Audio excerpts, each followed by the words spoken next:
皆さんこんにちは。こんにちは。3DCG のように戦車を作って戦うことができるスプロケット。多分87回目の今回は有名映画に出てくる兵器を作っていきます。もう87回目になるんか。それで何作るん？スターウォーズに出てくるスピーダーという兵器を作ってほしいという依頼だね。ベイとポーが乗っ取ったスピーダー。ずんちゃんスターウォーズ全然わからないから画像検索して出てきたのがこれ。おお、履帯ついたバイクみたいな車両。でね、今動画編集してる段階で気づいたんだけど、これじゃない。多分こっちだと思うんだよね。全然ちゃうで。というか後ろでせっせと作っとるのはどっちや。こっちに決まってるじゃん。開始早々やらかす。作っちゃったものは仕方ない。何も知らないふりをして、スターウォーズエピソード9に出てくるという別のスピーダー。ファーストオーダー、ドレッドスピーダー。その名前も合っとるかどうかわからんで。スピーダーとしておきましょう。それで、最大の特徴は、履帯はついてるんだけど一つしかない。なんで一つだけ？皆さんご存知のように、スプロケットは2本の履帯しか作れない。となると幅を最小にして作る方法しかないな。測ってみたら、履帯の長さは2メートル23センチ、高さ66センチ。履帯の幅は45センチくらいなんだけど、スプロケットではそこまで縮めれないので、60センチくらいになってるね。履帯の形に合わせて車体を整える。後ろ側も整えればこの部分は完成。はい、履帯部分の構造はこのくらいのサイズ感だね。これ結構小さいで。今回も足回りから先に作っていきます。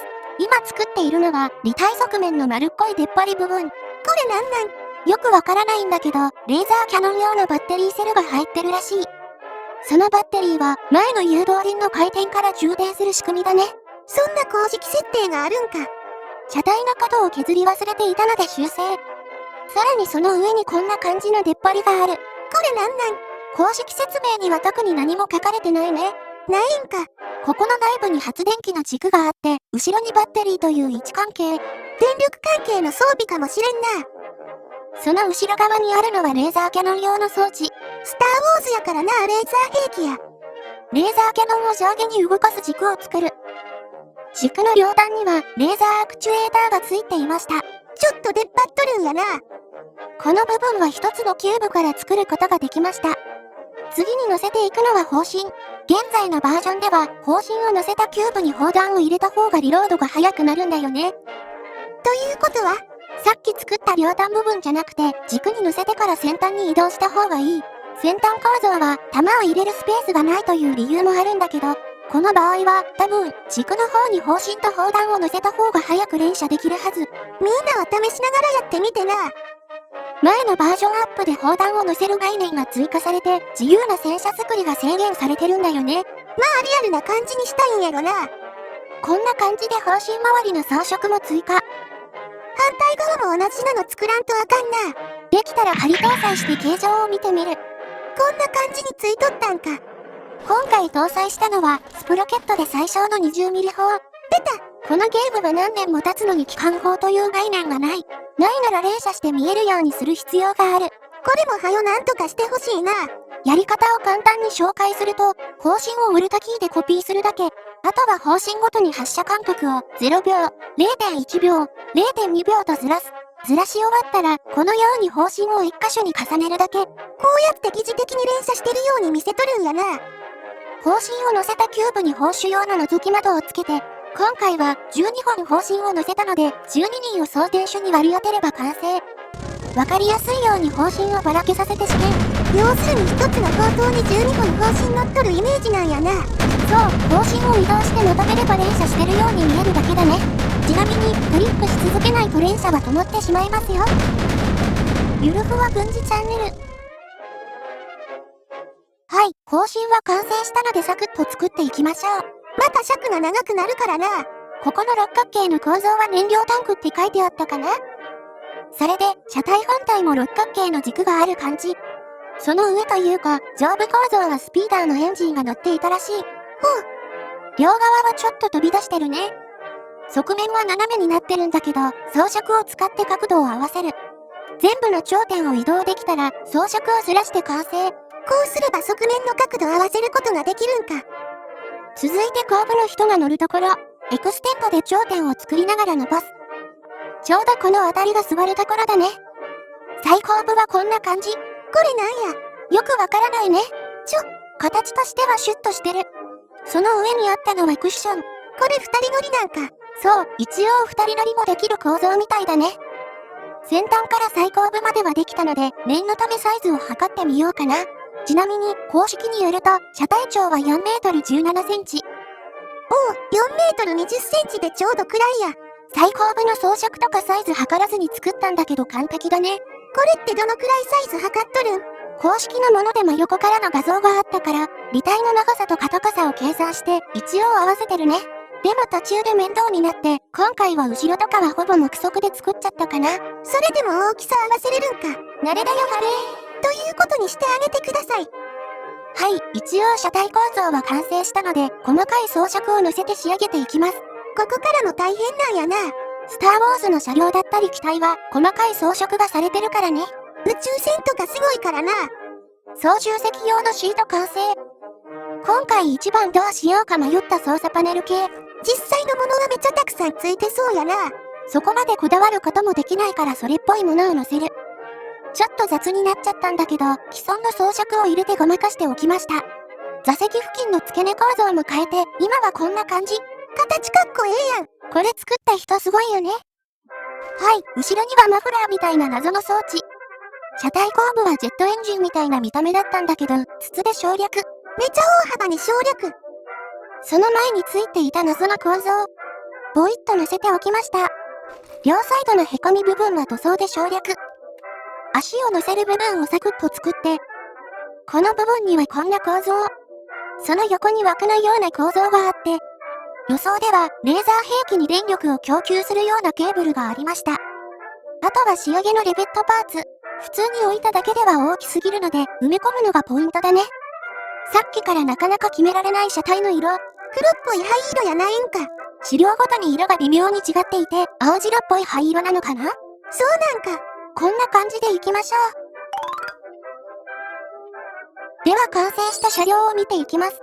重量 35.5 トン。まあ普通というかサイズの割に重い気するな。原因はもちろん走行。今自作したパーツはどこを抜かれてもダメージが入ったり撃破判定になってしまうので、まともに戦うには抜かれない最低限の走行を入れる必要があるんだよね。それが正面150ミリか。あえて側面は弱めにしてダメージが入るようにしてるね。手法は21口径20ミリ連装法。片側6本重ねて疑似的に連射させとるやつやな。最高速度は 51km。制作時間は5時間だね。みんな大好き、マウスと比較するとこんな感じ。おお、かなり小さい。履帯の幅よりも小さいよね。両方とも1分の1で作ったので、どのくらいのサイズ感なのかわかると思います。というかマウスを見たことある人がほとんどおらん。で、このスピーダー、面白い特徴があって、何？走行中にこんな感じに変形するんだよね。映画だとこんな勢い。なんやこれ。よくわからないけど、後ろに座ってる人を射出させてたね。普通に意味わからん。もちろんゲームではこんなことできませんよ。それではゆかりちゃんを呼んで試合をしていきましょう。皆さんこんにちは。今回は私がドライバーと砲手やるから、あかねちゃんは適当にツッコミ役。ツッコミ役ってなんや。ゆかりちゃんも乗り込んで状況報告してね。最近多いな私だけ。では戦闘開始。ゆるふわ軍事チャンネル。ということで発信しています。ゆかりちゃん乗り心地はどうかな？これ後ろに倒れないんだな。もちろん設計の時点で重量バランスはちゃんと考えて作ったよ。速度もええ感じで出とる。搭載したのは29リッター V8 エンジン。最大回転数で770馬力あります。運用上の最高速度は40キロちょっとかな。機動力は十分やな。でも昔に比べると随分遅くなった気がするね。それでこの戦車というかスピーダー、ブレーキをかけるとどうなるのか。超馬何してん。偶然なんだけどスター・ウォーズのスピーダーみたいになっちゃう。まあ仕様だと思って諦めてください。くださいやない。じゃあいつものように敵さんぶちのめしていくよ。ちょぶつかる。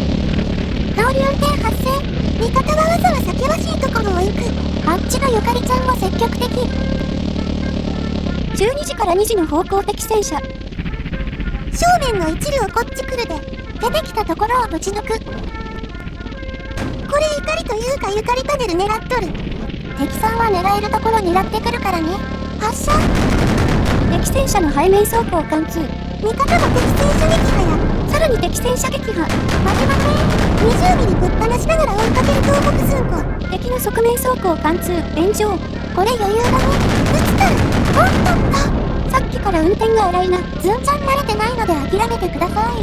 課長、敵戦車撃破や。ちょぶつかる。おっとっと。うけおいこら。安心してください。出てくるのはゆかりちゃんの冷や汗くらい。味方が敵戦車撃破。設計も完璧。ちょっとみんな見て。盛り上がった敵戦車を味方が撃破。思いっきり怒りパネル攻撃されとる。これ、高い位置に構造を置けば、車体攻撃されないのかな？いや、普通に車体攻撃されとる。ゆかりちゃんの魅力ステータスが低すぎる可能性。なんか言ったか。そしてお尻につながろう乱れ打ち。敵戦車炎上や。いい反応だね。敵の第一波全滅。いつものように第2波の重戦車さ。今日は何の戦車や？これティーガーだね。ティーガーを倒す上でいくつか問題がある。なんや？まず注意治療を入れること。多すぎやろ。正面走行が多分抜けないから背面に回り込む必要があること。そして接近するにも異常なレベルの射撃精度を回避しないといけない。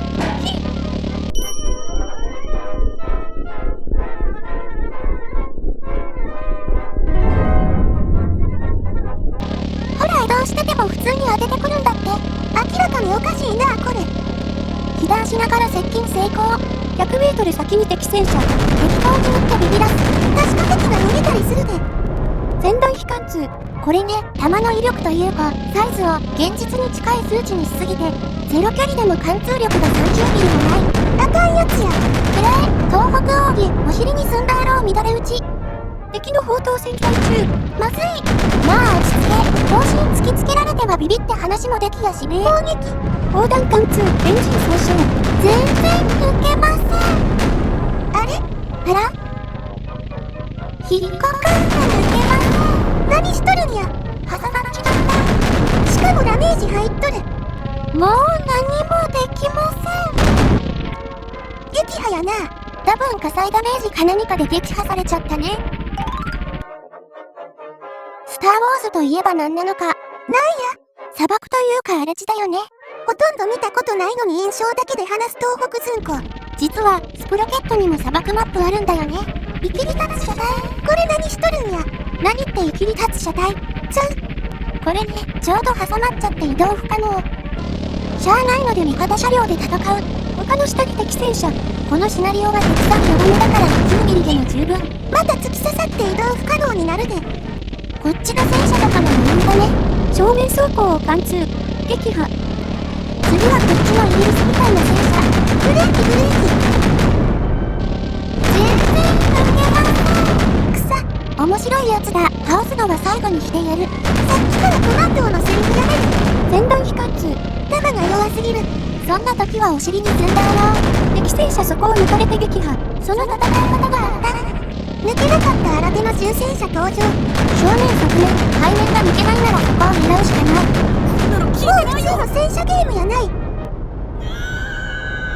お股を抜かれて敵さん撃破。むちゃくちゃや。戦い方が分かれば重戦車なんて怖くない。元気な声ですね。戦車の下を通過すんだ。敵さんどこかな？全く動こうとしない敵さん発見。またバグか。このゲーム始まってからずっと放置されてるバグだね。これは強敵だな。さっきからこの声なんや。お股を抜かれた視聴者さんの声です。視聴者さんいじりやめる。ゆかりいじりもやめる。